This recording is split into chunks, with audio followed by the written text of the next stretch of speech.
Welcome, and thank you for joining us. This conversation is presented by the Social Action Committee of the Stone Mountain Lithonia Alumni Chapter of Delta Sigma Theta Sorority Incorporated, where awareness meets action and empowerment drives change. The members of SM-LAC, along with our chapter president, Geraldine K. Smith, are grateful that you decided to tune in. We ask that you share, invite, and engage during the time you spend with us. We're excited you're joining us for today's conversation as part of our chapter's May Week celebration as we continue our commitment to advocacy, education, and empowerment.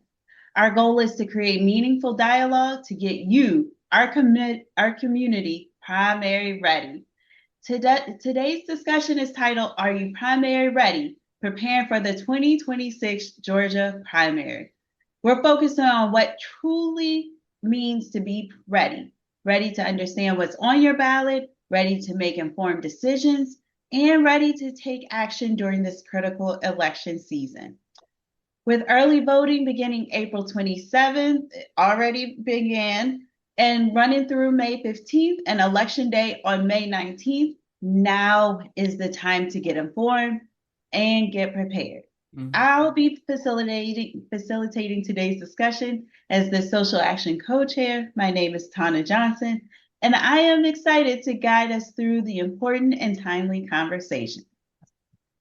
Joining me today are three incredible women who bring insight, experience, and a deep commitment to civic engagement. Dr. Johnny Cruz Craig has been a dedicated member of Delta Sigma Theta Sorority Incorporated since 1996 and a part of the Stone Mountain Lithonia Alumni Chapter since 2010, serving at the local level as past Social Action Chair and national level as the current Learning Management Systems leader, instructional designer, and digital strategist with a passion for empowering communities through education, access, and informed action. She currently serves as the LMS manager for Delta Sigma Theta Sorority Incorporated National Headquarters staff, where she leads the development of innovative learning experiences that drive engagement and impact across a global membership. She is also a member of the DeKalb section of NCNW and New Rock chapter of Top Ladies of Distinction. With expertise in digital learning, systems integration, and community-centered education, Johnny is committed to bridging information gaps and equipping people with the tools they need to make confident, informed decisions.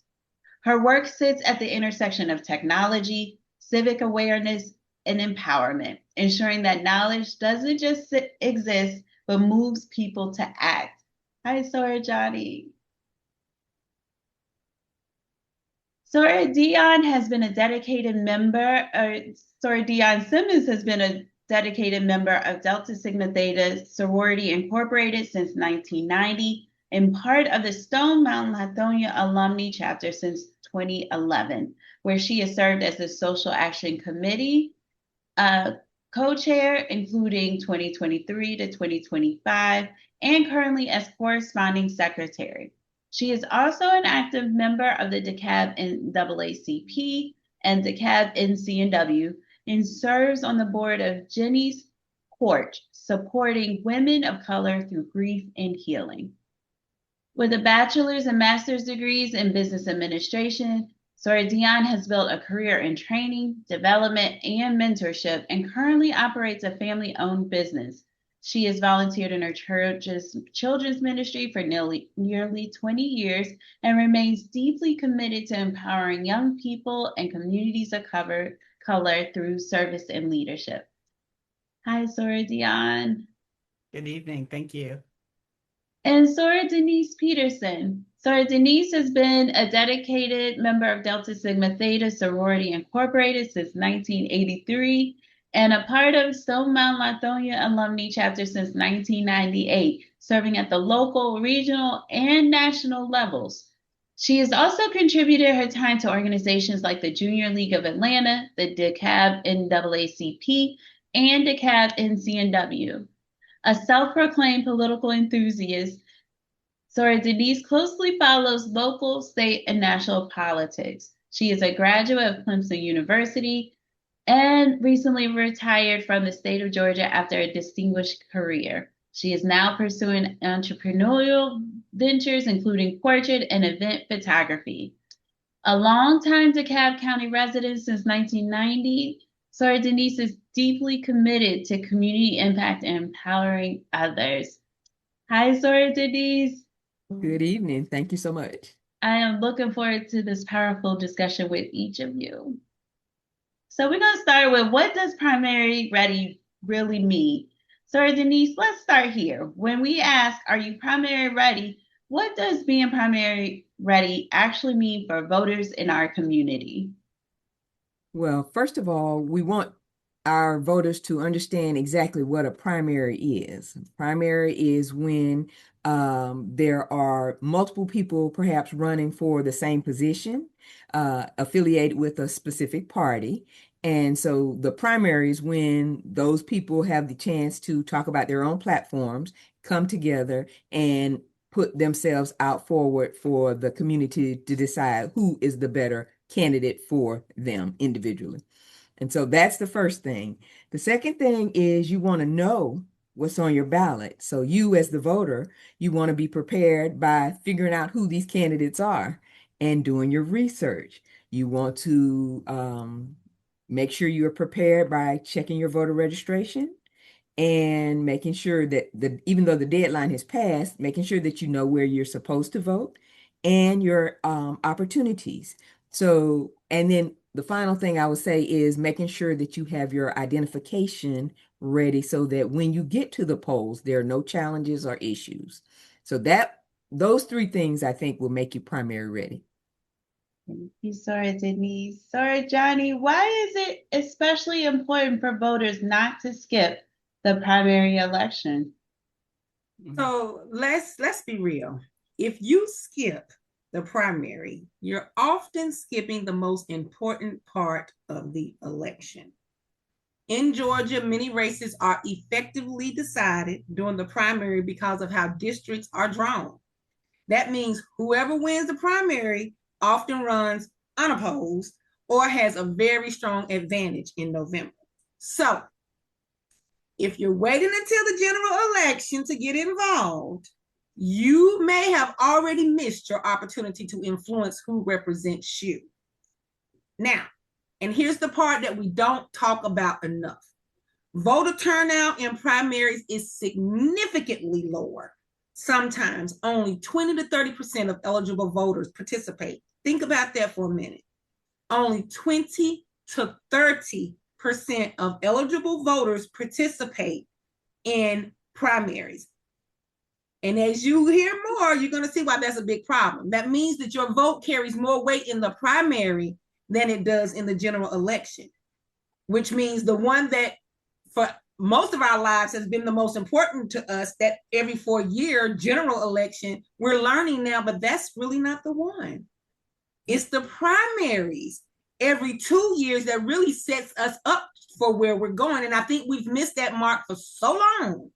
That's why understanding what primaries are and showing up in that way is very, very, very, very, very critical. So being primary ready isn't optional. It's where your voice is actually the loudest. As you were talking, I think about that 70 to 80% that aren't voting. You're really giving your power to others to make the decisions of who's going to represent you, right? And that impacts everything. And so do not give up your power in this election. Yes, that's good. That's good. Do not give up your power. Yes. Tweet that. Oh, I'm sorry. Twitter's not. I agree. Let's talk about what's on the ballot. So, Dion, what is one part of being primary ready is knowing what offices are on the ballot. Can you walk us through some of the key statewide roles voters will see during this primary? I'll give you 4 top ones that some people may know about some of them, but some may not know about any of them, right? Governor. The governor is the presiding person. He sets the state, he or she sets the state direction for the entire state. They're like the chief executive officer for the state. They manage law enforcement, so they're the commander in chief of our state police, right? National Guard. They have the power to veto legislation that comes across their desk. They can declare states of emergency or disaster. They manage the state budget. That's the governor. The lieutenant governor is elected on a separate ticket. They don't go, the lieutenant governor is not hand in hand with the governor. It's a separate ticket. So you can have a Democratic governor and a Republican lieutenant governor, or vice versa, right? Or both. But the lieutenant governor is in charge of leading our state senate. Just like on the federal level, the vice president is in charge of leading our federal senators. The lieutenant governor is in charge of leading our state senate. And as such, they are helpful in maybe sponsoring legislation, even though they are not responsible for actually voting on that legislation. They can have influence, right? So we need to be aware of that. They also assume the duties and the power of the governor if for some reason the governor is incapacitated. So that's the lieutenant governor. You also have the Secretary of State. Here's why the Secretary of State's office is important. I'm a business owner, and I'm responsible for making sure that my business is registered with the Secretary of State's office. They also are responsible for doing things like granting professional licensures. And I know a lot of people may have heard about this in the news. They're responsible for overseeing the elections. So they do things like making sure that we know about advanced voting, early voting. They set up the dates and the times for the early voting. That would be all under the Secretary of State's office. Excuse me. And then the last one I want to mention would be the Attorney General's office. They're responsible for what we call legal leadership. They're the legal advisor for our executive branch, which would be the governor and state agencies and state boards. That's the Attorney General's office. So those are 4 major statewide elections that are happening in our primary that's right now. The early voting process has already started. And then we already mentioned that the actual date of election would be May 19th. So it's happening right now. Thank you, Sorry, Dion. Every role is important to have awareness, right? Absolutely. Sorry, Johnny.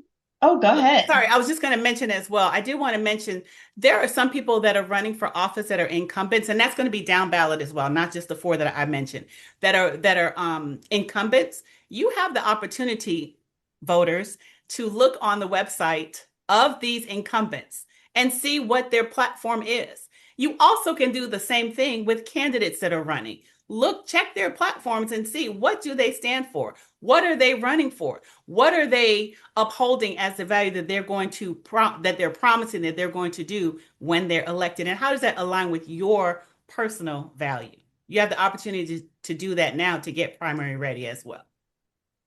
Good point. Good point. It is important to know where they stand on things and also consider how does that align with you, right? Yes. And so just taking that time to learn and process the information that's available to everyone. So, Johnny, beyond those top offices, what are some other roles people might overlook but should pay attention to?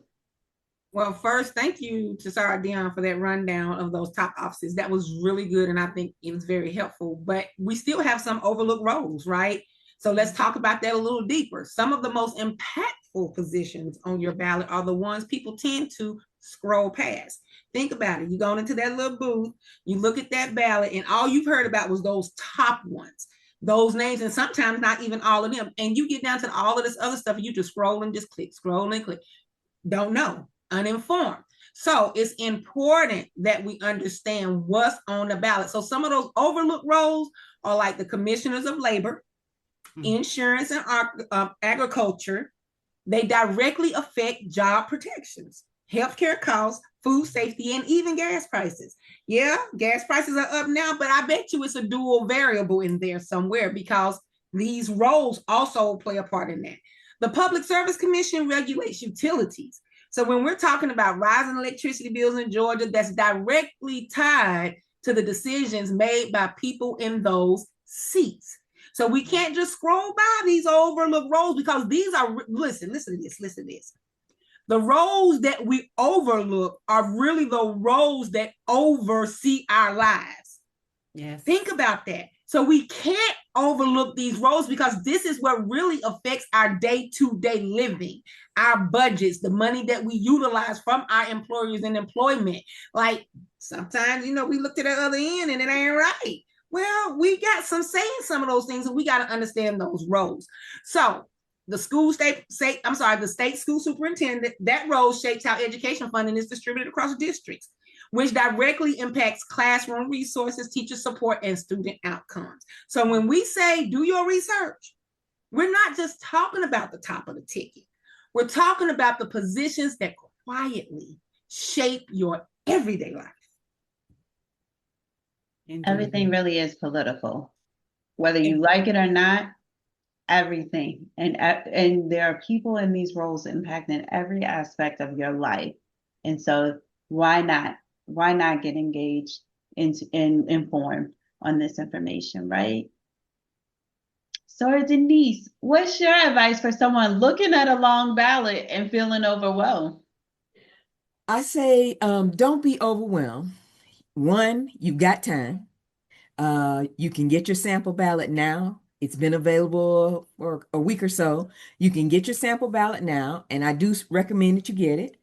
Go to My Voter page. If you Google My Voter page, the Secretary of State's website has that, where you will enter your first initial, your last name, your county of residence, and your date of birth. It will bring up a plethora of information that is helpful to you, including your sample ballot. In your sample ballot, you will pick, as this is a primary, you will pick which party or whether you want to do nonpartisan. Nonpartisan simply means that you would not pick any of the party candidates. You would only vote on the nonpartisan races. So I do recommend that people look at the ballot so you can decide which you want to use when you get to the polling location. As I said, start early. You don't have to do all of it at one time. It is a long ballot. Take a couple of races, do a little research. There are a couple of sites that we can recommend that are nonpartisan, not affiliated with any group, and they share information that is, not biased one way or the other. Things such as Ballotopedia, Georgia voter information, Georgia 41, I'm sorry, Vote 411, Vote Smart. And we even have some local organizations here that have done voter guides, such as Decatur-ish, which is a publication in the DeKalb County community. Um, and so using those resources, as well as there have been a number of forums recorded on YouTube and on Facebook. So you can take a moment, go look at your favorite group and see what kind of information has been shared with those groups, because different messages may be shared with different audiences. And so it's good to see several forums or several presentations so that you get a sense of where these people, these candidates are. So don't get overwhelmed. Take it off in bite-sized chunks and get it done. And then you have 3 weeks to vote for early voting. And don't wait till the last minute, but do your research and be prepared. I think about inch by inch, it's a cinch. And so taking those little chunks and bite-sized pieces that are consumable for you to be able to understand and not feel overwhelmed really makes a big impact over time, right? And all of the information is available in any kind of format, whether you want to read it, whether you want to hear it, or you want to see the interactions. It is all available at your fingertips, just using the resources available, whether it's, the sites or YouTube videos, and finding those forums where the discussions are having and taking that time. But it does require that intentionality. Thank you, Sora Denise. All right, we're going to talk about local impact, education, and legislation. Sorry, Johnny, let's talk about education. What should voters understand about the state school superintendent role? Well, first, I want to say education is one of the clearest examples of why being informed matters. Like we're here educating right now, but education is just key to understand what's going on and to understand the steps of what's being shared here so that you can actually take action. So I just want to really quickly talk about an example in our life where we're being educated all the time and don't really realize and sort of show how that shows up in our voting space. So, you know, when we're going out or if we're going to dinner, somebody sends us a link and we look at the menu. What are we doing? We are looking at that menu, looking at what's on that menu, deciding what meal we want, what look good, what the prices are, all the things. So when we get into that restaurant, what are we doing? We're casting our vote. We're making our order. So I want to make it really real for the listener today. The same thing has to happen with the voting. Look at the ballot, go to the bowl and make your order. Let your voice be heard and feed yourself in a whole nother way outside of just physical food. But back to the state school superintendent and why it's important. The state school superintendent oversees Georgia's public education system. That's huge, including how billions of dollars in funding are allocated. That's if somebody connected to us is in that school system, right? In a state where funding disparities already exist between districts, I'll wait. Leadership in this role can either help close gaps or widen them. Leadership in this role can help close gaps or widen them. So where are we? Where are we today? And when we think about long-term impact, education is tied to workforce readiness. How can you be ready to get into the workforce and work if you don't have a good foundational education? Economic mobility, stuck in the same cycle because of lack of education, lack of understanding that gives lack of access, even public safety. Because more than likely, if you're in a space and you have the education is not the great, that ends up pushing people to the street, which leads to the increase in public safety. So all of this matters. This isn't just about schools. It's about the future of our communities. If you care about opportunity, equity, and outcomes, you cannot afford to ignore this race. That means that you got to be primary ready as you are preparing to be general election ready. You can't miss that first step because then you miss the mark, period. And then, sorry, that widening or closing of the gap is what I want you to take with you as you're considering these decisions and these positions, right? What do I want to see and who is going to be the best fit to close those gaps? Because that's what we need, right? So Denise, we've talked about the state school superintendent. How do local school board races connect to being primary ready? Let's go local. So just like Sora Johnny said,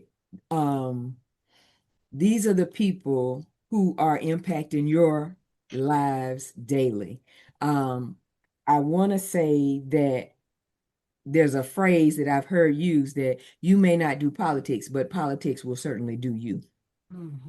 And what that means, of course, is that they're making decisions using your money that you pay in taxes for your car, your house, the roads you drive on, that they're making decisions. And so local races matter even more.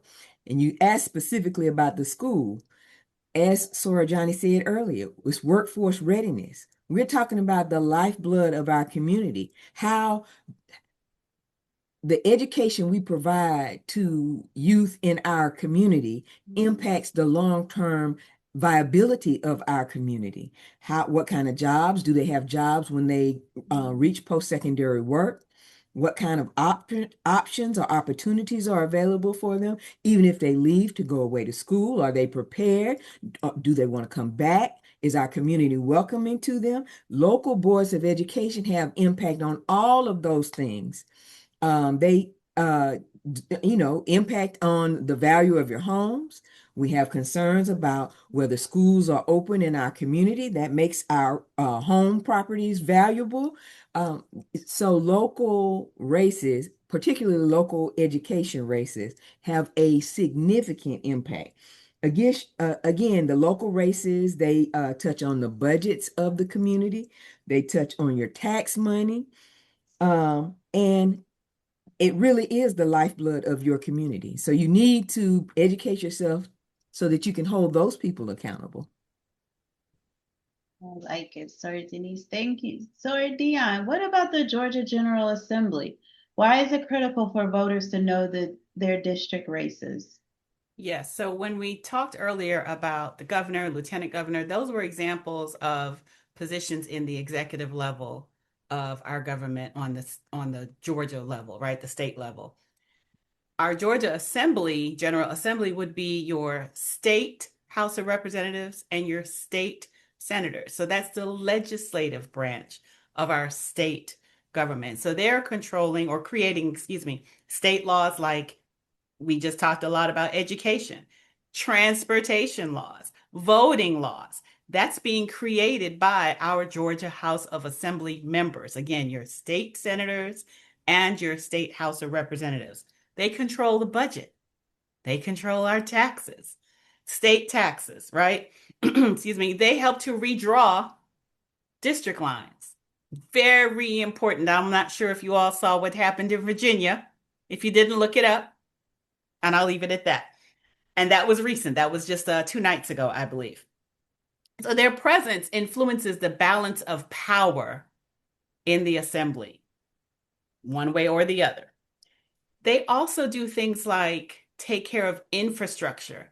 And I'll give one example, which would be our data centers. A lot of people talk about AI and how great AI is, and it does have its place. I'm not here to bash AI, but I am here to raise awareness about what the impact is on those data centers, decided by our legislature. They decide whether we're going to have one, where it's going to be, and a lot of the controversy is where they decide to put those data centers and who is going to fund them. It's funded by our tax dollars. We're taking care of paying for the water usage, while the water usage is limited supply for those very communities where the data center is placed. We're taking care of paying for the energy costs to run those data centers, while those communities are also paying, as we heard earlier, higher utility costs, right? Because the PSC, the Public Service Commissioner, is raising those prices at the whim of those utilities, and that's passed on to us. But those data centers are not paying for it. We are. The taxpayers are paying for it. So the legislature does help to decide that. They do help to create laws to help fund those things. And we, as the voters, need to make our voices heard by saying, no, we don't want it here. We elected you. We're holding you accountable for what we elected you to do, and that's not what we want. Or if you do want it, then go ahead and vote for that. But I'm just saying that we need to be informed.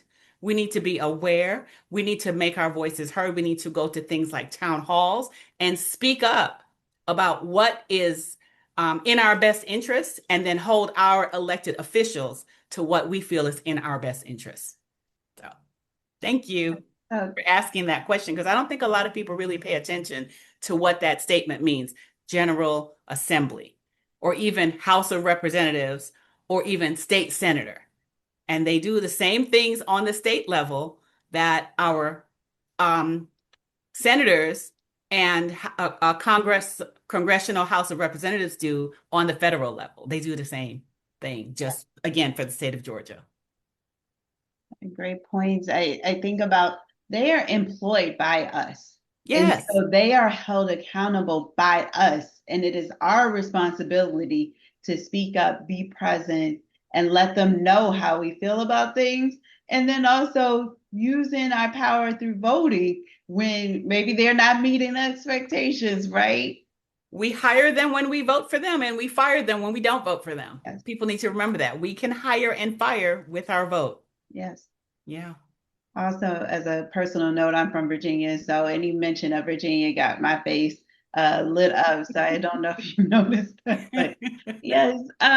So Dion, we're coming back to you. We are talking about, don't skip these races. So many voters skip judicial races. Why should being primary ready include understanding these positions? So judicial, that would be the third branch of government, similar to on the federal level. The state of Georgia has the same. third branch of government, which judicial is just that, for judges, right? So Denise talked earlier about some nonpartisan races. Some of those judge races, those judicial races, are nonpartisan.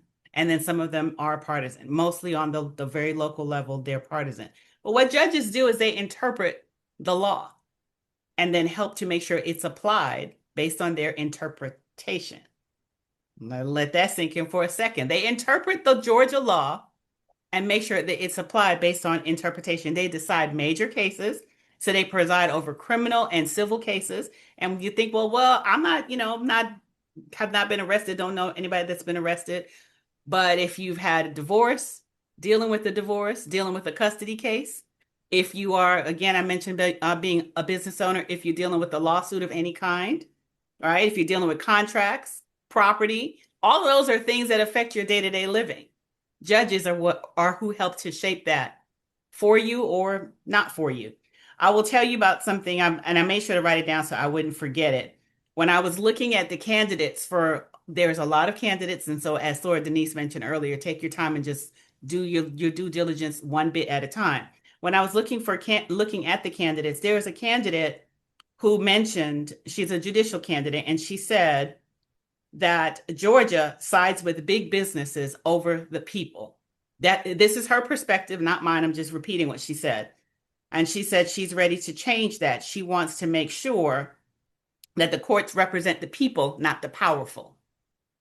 So as you are doing your due diligence, if you are someone who is in big business or for big business, then maybe that's your route that you want to go, and that's perfectly fine. Again, I'm not here to say which side you should vote for. I'm saying you're doing your due diligence to know what the judges, what side they lean towards, because that's going to determine who they do favor. Do they favor big business? Some people like that because they say, well, that means that the businesses then have the ability to hire people and keep the economy going. Some people say, well, it's the opposite. We really need more laws that protect the people, more laws that support the people. So whatever side you're on, you can determine that based on what the judge's platform shows. So you have to do, again, your research. I know people think, oh, just tell me what to do. No, we're not here to tell you what to do. We're here to inform you that there are races out there. We're here to inform you that you can actually go and see who's on the ballot now. We're here to inform you that you can find out what those candidates stand for and see if they align with your personal values, and then you can make your decision.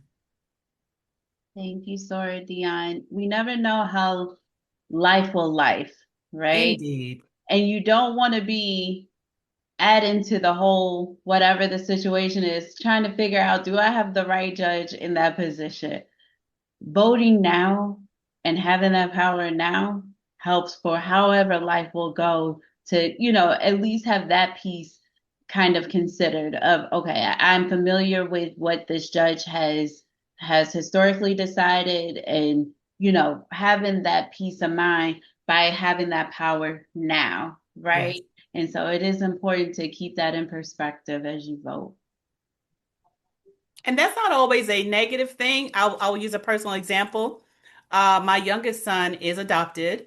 And when we went through the court system, it was a smooth process because we had a judge who was very favorable towards adoption and family and things like that. So when it came, for some people, they wait a long time between when your child is placed in your home and when the adoption is finalized. And we were super blessed and lucky and favored that he was placed in our home in January, and before the end of the year, we were finalizing the adoption. That's not the case for a lot of people. And I didn't realize that until well after the fact. And I look back on it like, wow, we had a judge that was really like, let's move this through.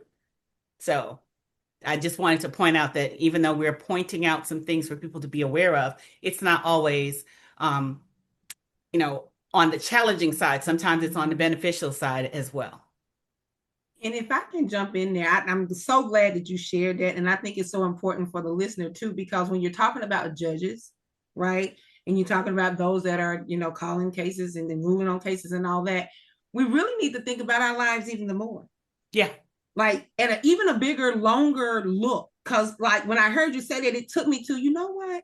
This is so important because when you look at the prison system, And you look at the school to prison pipeline, when those kids get in trouble in the school districts, those local districts, they have to go through and see a judge. So if you have judges that have mindsets of restorative practices and things of that nature, instead of moving the kids into prison, that's important. How many of you out there right now have had a kid suspended or in school and had to go in front of a judge? So that's why judges are so important in these local primary REaDy elections. Is so important. To your point on that, so Johnny, there's a talk show. He's not on the radio anymore, or not on Georgia radio anymore, but he's talked about that he had gone down the wrong path and landed before a judge, and he could have served time, but he landed before a judge who said, we're going to put you in this restorative program. And from there, he had people that mentored him and like, hey, man, stay on the path. Hey, man, go back to school. Hey, man, go back and get your master's. And now he has a couple of law degrees, divinity degree. He's a professor, talk show host, podcaster, all the things, all because, and he directly I've heard him say it more than one time. He directly attributes that to a judge who took a chance on him.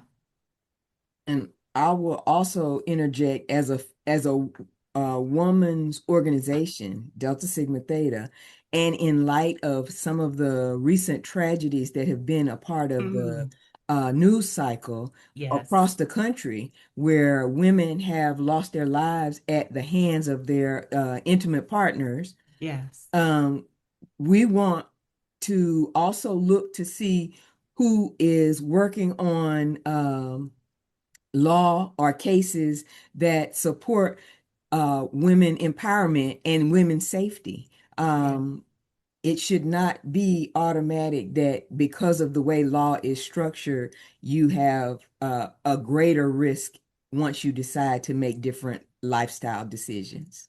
Thank you for bringing that up, because, you know, our chapter in particular, that's one of our signature programs, domestic violence awareness. And we've had two that come to mind, two previous programs where we help to champion laws to support the victims all the more, which should not be the case, but it is, unfortunately, to your point, that sometimes we have to bring to light that there are not enough laws to support those victims. And we have to be the ones to really, again, use our voices, amplify that message, and push for that change. And because of that, we were able to help make change happen 2 times. Yes. This is why these roles are so important. Yes. And to know that now, you know, it really makes a difference that directly impacts many people we know, directly, indirectly. And so, yes, do not skip that race. Sorry, Johnny, the Public Service Commission isn't widely discussed. Why should voters care? First off, the Public Service Commission is one of the most underrated and most powerful bodies on the ballot because it has the most direct correlation to our everyday lives. They regulate utilities like Georgia Power, which means they have a direct say in how much we pay for electricity. And in recent years, we've seen rate increases that disproportionately impact working families and communities of color. That is huge. With the way of the economic state, the way of families living from one paycheck to the next, to have an office that we don't show up for to vote for is an issue because they directly have impact on what we pay. So when we are looking at that budget and it's looking funny and our bills are going up, did we go out to vote? Hello, somebody. Okay, this is where civic awareness meets real life impact. If your bills are going up, your energy access is a concern. If sustainability matters to you, then this is certainly your lane. You need to really be looking to see what the Public Service Commission is, who's running, who those candidates are, what they stand on, so that you can show up and make your voice heard. And yet, many people don't even know about these positions. They don't even know they exist. That's why conversations like this are so critical. And I hope that right now someone is Googling Public Service Commission and thinking about their bills and thinking about who's sitting in that seat, and then start reading about what that person thinks. What are their values? Then you start seeing, okay, you know, then to be an informed voter when it's time for being primary, ready. And I'm going to add just a little bit to that, that not only may they not know who the public service commissioners are or any of these races, if they have heard of it, it's maybe from one news source. And you do have to utilize more than one news source. And again, I'm not saying one way or the other about any, I'm not saying anything specifically about any one particular news source. I'm just saying you have to check more than one. Check more than one. And I want to interject a little bit too. The public service is a little unique in that it covers different regions. There are 5 positions that cover different regions of the state, but they are elected statewide. Yeah. So it is key to investigate and see what these candidates stand for, so that they are making decisions that align with your values and your goals. Mm-hmm. Great discussion. Before last year, I was not as familiar with the Public Service Commission position. And now I tell everybody about it because you want people to be informed and feel like they have the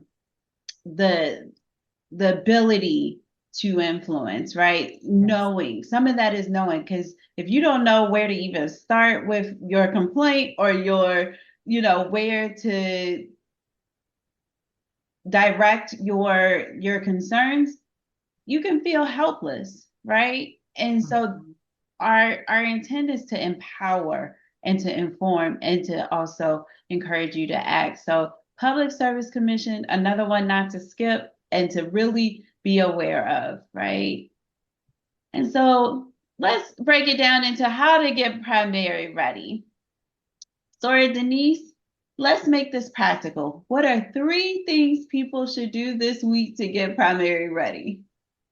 Well, as I mentioned earlier, we want to definitely make sure that we are checking our registration, our voter registration. And I say that is something that you should check consistently, just due to the environment we live in, where there are new obstacles toward voting being placed in the path of voters on a regular basis. It's just good to stay aware, stay alert, and consistently check your voter registration. So that's the first thing. Second thing I would say is to make sure to check what IDs are applicable for voting. You want to make sure you have whatever you need to go vote. There are a number of different situations. If you're a first-time registrant, there's some things that you can bring that may not be applicable or available to a voter who is more experienced. If you just updated your registration, you may need to bring some supplemental materials, but all of that information is available on the Georgia My Voter page. So you want to bookmark that. Remember to Google that link and just save it so you can always refer back easily to that. And then the last thing I'll say is that you want to make sure that you do your research. You want to get your sample ballot. You want to take it in bite-sized chunks, as we talked about earlier. Research the people and find the candidates that align with your values, your goals, your pocketbook, because they touch all those things and they impact your quality of life. So those are the bite-sized pieces, I would say, that help you become primary ready. I just want to say that I read somewhere that the primary is the main meal. So you want to not skip your main meal, and I'll come back to that in a minute. Thank you, sorry, Denise. Something I want to add that I thought about that we have seen happen. Especially if you are voting election day, when you go to check your voter registration, also check to where your polling location, where are you expected to vote, right? That is half of the battle, is getting there with the information so that you can vote. And if you're not at the right place, that can really get you flustered or feeling defeated, and it might deter you. But we need you at the right place at the right time with the right information. And so please check your polling location and make sure it hasn't changed. And I'll add one more small piece to that. One thing I forgot to mention earlier when we talked about the Secretary of State's office, they also are responsible for making sure that the voter registration rolls are updated. So typically, what that usually means is if somebody has passed away, they take their names off the roll. If somebody's moved out of state to another state, they take their names off the roll. But we know that it has happened over many years, not just currently, that people have been dropped off the rolls and they don't know, which is also why it's important that you check your voter registration status on a regular basis. Yeah. Thank you, Sora Dion. We are going to go stick with you, Sora Dion. How does early voting help people stay prepared? So I can give you a couple of quick answers to that. It's convenient. It helps you to avoid delays, and it offers some flexibility. So let's talk about convenience. You have time to cast your vote with early voting. I think we mentioned earlier you have about 3 weeks. We've already started. By the time you watch this, you'd have another 10 days or so. But you have time rather than having to scramble on the day of. You can, as Sora Denise has been mentioning, and Sora Johnny as well, check and make sure you are registered to vote, see where you're registered to vote, but also check to see what's on the ballot and who are the people running for those positions. You have time to prepare ahead of time. So that's one, the convenience of it. Avoiding delays. As you mentioned, Sortana, sometimes and I've been a poller election, what's it called? Poll worker. That's the word I'm trying to remember. A poll worker on election day. And so has Sora Denise, Sora Johnny. And it's happened where people show up and they're ready to vote. And I have to tell them, oh, sorry, you're at the wrong precinct. And if it's, 6:45, I don't know if they're going to get to the next location by 7:00. So to avoid all that happening, you can go ahead and vote early. And there are multiple locations and it doesn't matter which one you go to. That's the wonderfulness of the convenience and avoiding delays, and then the flexibility that there are multiple locations that you can choose from and say, I'm going to go to this one, or I'll go to that one. You can call other people and have them go with you, but you can choose which one you use. So the convenience, avoiding the delays, and having the flexibility. That's what I would say. And that flexibility is huge. We're fortunate in DeKalb County and in many of the larger counties that they have voting beyond the traditional workday. Yes. So there's availability on Saturday and Sunday in DeKalb County. And you should just check your local polling your local county to see what hours of early voting they offer. I am very lucky in that there's a location like 5 minutes from my job, so I can come either on the way to work or from work. And then the main location is 10 minutes from my house. So again, multiple locations. Whereas on the day of, I have uno, singular. And sometimes they do change where those locations are. And if you haven't paid attention to the card they send you in the mail, you again show up at the wrong spot and you're like, oh gosh. And sometimes it's not even a matter of you don't have the time to get to the next one. You just don't want to. I've driven all this way. I fought through Atlanta traffic and now I'm here. I stood in line and you're telling me I have to go someplace else. I'm not going. Skip all of that. Vote early. Get it out of the way. I agree. Be comfortable when it comes to election day, knowing that your ballot has been casted. That's right. Ever since I've learned about early voting in 2020, I have been an advocate for it. Same. I have been voting since 1988. And I think it's been since 1996 when my husband and I got married and we were going to be out of the town and country for our honeymoon when election day was happening. And so we went and voted early and I was like, oh, hold up. And we've been doing that for the most part ever since. There's been a couple of exceptions, but for the most part, we early vote and get it out of the way. Speaking of which, I need to early vote tomorrow. Get it out of the way. Get it out of the way. Yes. Out of the way. Yes. So, Johnny, what does staying engaged look like after this election? Well, staying engaged doesn't stop after you cast your vote. Let's start there. Mm-hmm. Once you go cast your vote, that's not the end. It's not over. And I think generationally, over time, that's been the mindset. Mm-hmm. So we have to shift that mindset and understand that it's just the beginning.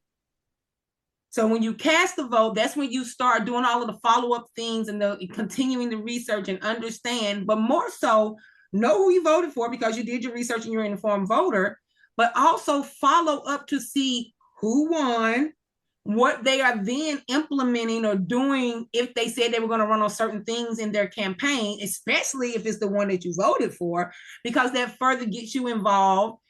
Also, that means going to some community forums, right? If you are understanding and you voted and they're having community meetings and all the things, start going to some of those things to get deeper understandings locally and to be able to further be informed as a voter. Hold elected officials accountable, period. Long gone the days where we just vote and don't show up nowhere. There's no accountability to that. And staying connected to trusted sources of information. I've heard several times here of getting the information. We got to share the information, but we don't always need to go off of social media headlines. We have to understand that trusted resources that look trusted are not always trusted, and those that have the largest expanded reach and that is seen everywhere may not be the headlines that we need to be following, because sometimes that narrative is not what we need to understand. So we need to dig deeper. We need to stay engaged by having trusted resources. We need to listen, understand, and share. Share. It looks like community too. Sharing what you know. Helping someone else to understand their ballot. So printing off the ballots. Our niece told us it's time. We can get it now. We can print it off. We can look at it. We can understand, and we can share it with somebody. You know how we go to our phones and we have all these memes and reels and stuff, and we click share and we text it to all the people and laugh, LOL, ha ha ha. Well, guess what? When we run up on stuff in these type of spaces that's easily digestible and easy to read, we need to hit share and text that same information. The same way I talked about when we send that menu at the top, when we're choosing our meal, we need to choose to send information to the next person and have conversations. It's not good enough sometimes to just text. If you're engaged in this process, sometimes you got to pick up the phone and have a conversation. Sometimes when you go into a room, you got to shift it and make sure that the conversation is had. So I think that's staying engaged, keeping it front of mind, keeping it a part of your lens. So wherever you're going and however you're looking and whatever you're saying, it's always in that lens so that we can shift as many as possible. And again, I think the low-hanging fruit is to take someone with you. Take somebody with you. We are always with people in some way, shape, form, or fashion that's 18 plus years old. There's no way that we should be going to a poll alone at all. So it's community. Reminding your circle about their dates, what's coming up, early voting dates, reminding people, send out those texts. We talked about a calendar invite, I think. Think about that. How does that work? Because informed communities are powerful in communities. And when we look at this through a generational impact lens, if I can really quickly, we know that primary ready has not been a thing for how long? A long time. Where are we right now, y'all? Think about your lives, think about society, think about the world. So we've had generational bondage because we're not raising our voices in voting. So at this moment, I think we need to make a different decision so that we can shift and we can have some generational impact in a positive way. And so when our children and our grandchildren have children and children, they're not going through some of the same things. We have to make a shift, and we got to stay engaged year round, every year. You don't jump in and jump out, introduce yourself. This is not cheerleading, this is not a circle. We need to stay informed daily, just like we stay informed about everything else. And I'll say this, information without action is just noise. The goal is not just to know, it is to move. I think that was the mic drop right there. Amen. Information without action is just noise. Let's capture it, use it, share it, right? Sorry, you just had a whole lot of sermons, a few of them in there, and dropped some gems. And I think about it, so many decisions are made in the dark because people are not showing up to those community meetings, like you said. They're not having those relationships and cultivating because they're just showing up every 2 to 4 years, maybe, right? And so you have to know what's going on, stay in their faces, stay holding them accountable. So you already are on the offense and not defense when some of the decisions are made and you're not having, well, I wish I had known. Get subscribed to those newsletters from your representatives, be engaged. Everything is available for us and they are employed by us. And we need to be able to make sure if they're not meeting our expectations, then we're letting them know. Thank you, Sora, Johnny. Thank you. Thank you. All right, Soras, as we wrap up, I'd love to hear from each of you. Please share one final thought to help our audience be truly primary ready. Sora Denise, we're going to start with you. So, as I mentioned earlier, I read somewhere this week that the primary is the buffet, is the gourmet meal. The general election is the leftovers. So let that sink in. Don't you want to eat the salmon, the prime rib, the fancy meal? You don't want to wait for only the leftovers that we have at the general election. So every election is important, and every election is where you should emphasize and exercise your voice. I think that goes back to what Sora Johnny said, right? For generations, we have not been treating it like the gourmet meal, and I think we did not realize that. And so it's too late once we get to the general election. This is the gourmet meal. Let's devour it by being informed and taking action, right? I love it.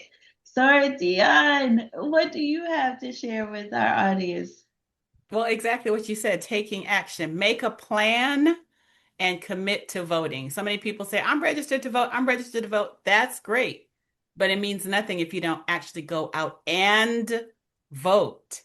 So you have to make a plan. Am I going to vote absentee? Am I going to do early voting? Am I going to show up on the day of? There's nothing wrong with voting on the day of.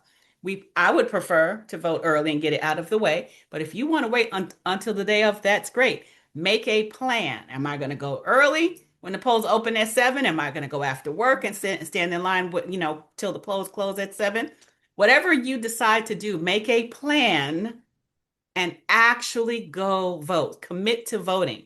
Don't just check your voter registration. Please do that, but don't stop there. Don't just register to vote. Please do that, but don't stop there. Actively make a plan and actually go and vote. That's my thought. I love it. Having that plan is key because so many components to this have a deadline, right? And so being aware of that, and something I heard recently was create a calendar invite for yourself. Block that time off on your calendar to make the time to vote. If we can make the time for everything, we can do this, right? But also take it one step further. Send that invite, send that calendar blocking time to others in your network so that the time is blocked on their calendars as well. And then take some people with you that you block the time off their calendar, making an event, right? So make it a fun event and make it a priority. When you put it on your calendar, you're making it a priority. Yes. Just like date night, just like going on vacation, putting the voting event on your calendar is making it a priority, which means you're going to put it at the top and you're going to follow through and do it. Yep. Sorry, Johnny. Yeah, I just really want to carry on with what you're talking about and talk about how it's so important as a final call to action that we take others with us. I've talked about how that being the low hanging fruit because we got people around us all the time. But also what y'all just said, make it a priority. Put it on the calendar. Hold up. Let's think about this. Y'all think about this. How many texts did you send out when one of your major artists was coming through and that concert was coming in town? Listen, you got a person dedicated to get the seats, to get a whole clubhouse. Why can't that be the same for voting? I'm just being for real. How many people go through a whole process to get tickets to sis suckers and sundresses? I'm just saying, and they start how long and how early, okay? Get the hair and the clothes. all of that. Listen, Yeah. make voting the same type of priority as an event. Go vote and go to brunch, or go to breakfast and go vote. It doesn't matter. Go vote and go to church on a Sunday. It doesn't matter. Put it on the calendar, and everybody that's gonna go to that concert with you, that's in your county, they can go vote in whatever precinct they want and come together. Listen, we got to be innovative in this space. Yes. Period. No longer can we do what we've been doing because it ain't been working. So the final call to action is to take somebody with you. Don't just show up. Bring somebody. Text a friend, call a family member, share a resource. Walk someone through their sample ballot, because when one of us votes informed, that's impact. But when we move together, that's power. Absolutely. Indeed. Powerful, Absolutely. powerful. The thought that went through my mind is creating one of them calls where you get together with your girlfriends for the event or the concert, and we outfit coordinated, whether it's cowboy, western, all white. Like, let's make it an event. Truly, what we wear to the polls, right? Show up and show out. Truly make it an event. I love it, Sora. Thank you so much. We want to thank you for joining us for this important conversation presented by the Stone Mountain Lithonia Alumni Chapter of Delta Sigma Theta Sorority Incorporated. We hope today's discussion helped you answer the question, are you primary ready?